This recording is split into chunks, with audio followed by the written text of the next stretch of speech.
আমি ভিক্ষা নিতে আসি না, সাহায্য নিতে আসি নাই।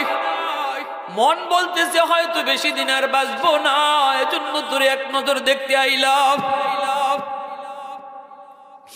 ছেলে দেখলো মাকে বিদায় দিল, এরপর ঘরে ঢুকাইলো না।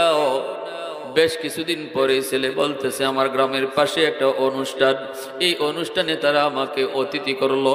আমি অনুষ্ঠানে যোগ দেওয়ার পর চিন্তা করলাম পাশের গ্রামেই তো আমার গ্রাম, মারে একটু দেখে যাই। আসছি বাড়িতে আইসা দেখি দরজা বন্ধ। ডাক দিলাম মা, দরজা কেউ খুলে না। মা কে ডাক দি, দরজা খুলে না। একটা মহিলা দরজা খুললো। আমি জিজ্ঞেস করলাম মা কোথায়? মহিলা এটা আপনি বাড়ির সাহেব? বলে হ। মা কোথায়?